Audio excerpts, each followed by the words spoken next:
నేను కామెంట్ కంటే మా బ్రో అయితే నిజంగా రియాక్ట్ అయిపోయాడు. ఇలా రియాక్ట్ అవుతాడని అసలు అనుకోలేదు. So guys today full busy అంటే పని చేస్తూ బిజీ కాదు, పడుకోవడం బిజీ అయిపోయాం ఫుల్గా ఈ మధ్యలో. ఇంకో గంట సేపు పడుకోవాల్సింది. మా వాళ్ళు ఫోన్ చేసామో వీడియో చేద్దామని అంటే లేచాము. ఇదే డ్రెస్ లో ఉంటే వీడియో షూట్ చేయమన్నారు మా వాళ్ళు అయితే. అలా అంటే మనం తగ్గుతాం, పెళ్లికి వెళ్తున్నట్టు రెడీ అయిపోయి వచ్చాం. ఇలా ఉన్నా కూడా వీడియో తినంటే వాళ్ళు వంటకాల కోసం కుక్కలకి అంకితం చేస్తా. ఈడే మా బావ రోడ్లు వెళ్ళగానే కుక్కతో కనిపించాడు. మా బావ క్రికెట్ ఆడడానికి వెళ్తున్నాడేమో అనుకుంటున్నారు మీరేమో. కాదు, అమ్మాయిలతో ఆడుకోవడానికి వెళ్తున్నాడు. అదేం కాదు బ్రోస్, మా బావ కూడా వీడియో తీసుకోవడానికి వచ్చాడు. వీడియోలో బండి ఉండాలని ముందుకు నడుతుంటే బండి అయితే ముందుకు పోవట్లే. బేక్ అయితే ఎందుకు అంత ఈజీలో పోతుందంటే ఏమి అనుకుంటే నేనే ముందుకు నెట్టలేకపోతున్నా. నేను ఎంతలా కష్టపడుతుంటే మా వాళ్ళైతే కూర్చొని చూస్తున్నారు. చిన్న సాయం చేద్దామని కూడా లేదు. అట్లాంటి ఫ్రెండ్స్ ఏదో విధంగా అయితే బండి పెట్టాల్సిన ప్లేస్ లో అయితే పెట్టేసిన.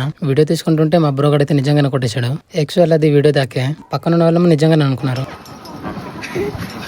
సో వీడియో అయితే కంప్లీట్ చేసుకుని మేమైతే క్రికెట్ ఆడదానికి బయలుదేరిపాం. మేమైతే క్రికెట్ ఆడకుండా చాలా రోజులు అవుతుంది. పోయిన వీడియోలో చెప్పాను కదా క్రికెట్ ఆడే పక్కనే పసుపుడికేస్తున్నారు అనేసి, అందుకే ఇన్ని రోజులు ఆడలే. సో ఫైనల్ అయితే మళ్ళీ ఈ రోజు నుంచి క్రికెట్ ఆడడానికి మొదలు పెట్టాం. సరే మరి మా వీడియో నచ్చితే లైక్ చేయండి. సరే మరి ఉంటా, బాయ్.